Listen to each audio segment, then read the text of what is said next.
Assalamualaikum warahmatullahi wabarakatuh. Perkenalkan, nama saya Oktaviani. Saya dari Prodi Manajemen BEM Malang. NIM saya yaitu 2892150 Dosen pengampu Bu Iva Masrifa MM. Saya di sini ingin menjelaskan tentang analisis laporan keuangan manajemen.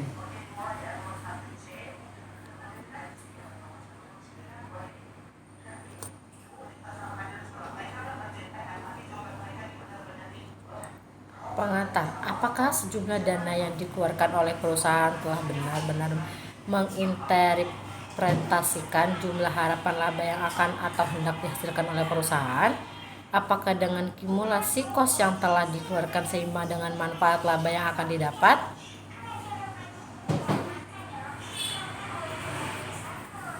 Apakah perusahaan pesaing juga telah memanfaatkan peluang kos-kos benefit yang telah mereka laksanakan ataukah belum sama sekali melaksanakannya? Apakah dengan hanya mengandalkan kos yang telah dikeluarkan dalam standar budget tahunan akan menghasilkan laba?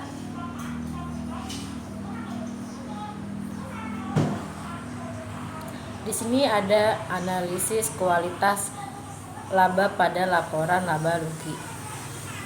Analisa atas kualitas ini dikatakan sebagai pengeluaran biaya yang penting untuk membantu menilai kualitas laba. Pengeluaran biaya ini disebut sebagai pengeluaran yang fleksibel, yaitu merupakan pengeluaran yang dapat dipindahkan antara periode untuk membuat cadangan dan atau mempengaruhi laba. Pengeluaran yang fleksibel dapat dilihat pada dua contoh penting, misalnya beban iklan. Subramanyam menganalisa bahwa sebagian besar pengeluaran iklan memiliki dampak yang melampaui pada periode saat ini. Hal ini merupakan penyebab lemahnya hubungan antara pengeluaran iklan dengan kinerja jangka pendek. Beban riset dan pengembangan, biaya ini merupakan biaya yang paling sulit untuk diprediksi, dianalisis, dan diinterpretasikan karena manfaatnya bukan didapatkan secara langsung. Di sini ada juga analisa pengeluaran dana oleh perusahaan. Dalam pengeluaran sejumlah dana oleh perusahaan, maka terdapat beberapa poin yang harus dianalisa oleh pihak internal perusahaan antara lain. Yang pertama, pengeluaran dana atas kewajiban. Yang kedua, pengeluaran dana atas sewa. Yang ketiga, pengeluaran dana atas manfaat pasca pensiun. Yang keempat, pengeluaran dana atas kontingensi. Yang kelima, pengeluaran dana atas ekuitas pemegang saham. Yang keenam, ada pengeluaran dana khusus atas kesempatan lelang. Analisa pengeluaran dana oleh perusahaan atau kewajiban. Pembayaran kewajiban merupakan suatu keharusan pada sebuah transaksi antara hak si pemberi dan si penerima kewajiban. Atas dasar kewajiban perusahaan, maka pembayaran melakukan hal mutlak yang harus ditunaikan dalam sebuah transaksi. Jika si pemberi mengadopsi adanya potongan ataupun diskon khusus, maka tidak salah untuk melaksanakan pengeluaran dana di awal yang mana semestinya bisa dilaksanakan pada jatuh tempo pembayarannya. Perhatikan jumlah nominal kas dalam jangka pembayaran kewajiban jangka pendek atau margin of safety. Biasanya jumlah tersebut dilihat dari rasio kecukupan aset dalam menghadapi kewajibannya. Jika terdapat kelebihan kas menganggur dalam tempo relatif jangka panjang, sebaiknya dimasukkan ke dalam investasi jangka pendek pula atau pelunasan kewajiban jangka pendek perusahaan. Di sini juga ada analisa pengeluaran dana oleh perusahaan atau sewa. Sewa merupakan bentuk pengeluaran dana yang sangat populer khususnya dalam beberapa industri tertentu. Sewa dalam hal ini dapat dikategorikan sebagai leasing, di mana ada perjanjian antara lessee dan lessor. Terdapat dua opsi yang paling populer juga di dalam leasing, yaitu operating lease dan capital lease. Analisis pengeluaran dana oleh perusahaan sewa.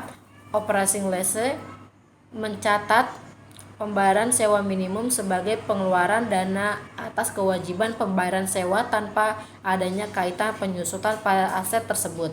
Sedangkan untuk capital lease Terdapatnya hak opsi dan pembayaran bunga bulanan atau tahunan pada kategori transaksi sewa-menyewa yang berkaitan, pihak manajemen dapat mengambil keputusan dari sudut pandang dua opsi sewa di atas demi kepentingan efisiensi dan efektivitas perusahaan. Perusahaan bisa mengambil opsi mereka untuk mengkonversi operasi lease menjadi capital lease. Namun, perusahaan harus memiliki konsekuensinya bunga dalam pembayarannya.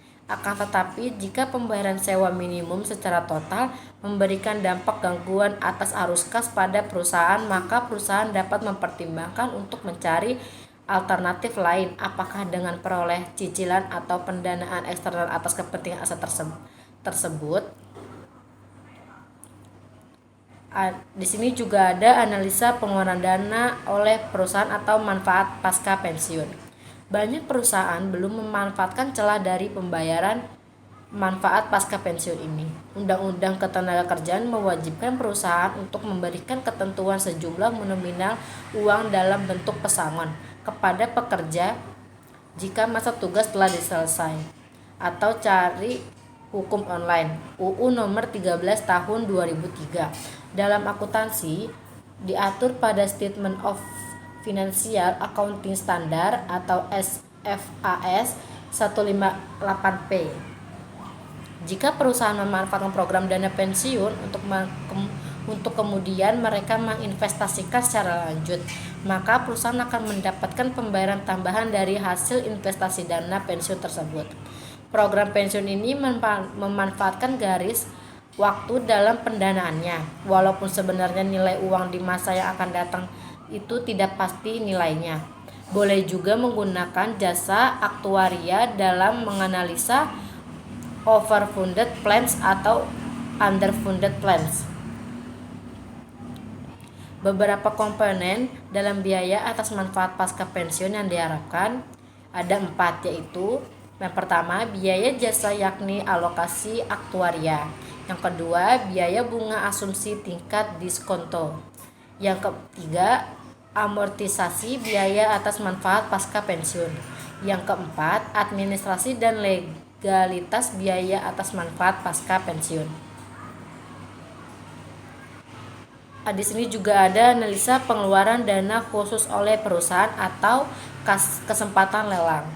Contoh kasus saat ini yang menerapkan tender di Indonesia seperti perusahaan minyak swasta melaksanakan pengeboran lepas pantai dengan membuat klasifikasi standar pekerjaan yang akan dikerjakan melalui mekanisme tender atau lelang pekerjaan. Banyak rumah sakit yang melaksanakan lelang pekerjaan kebersihan dengan menggunakan jasa outsourcing melalui mekanisme tender.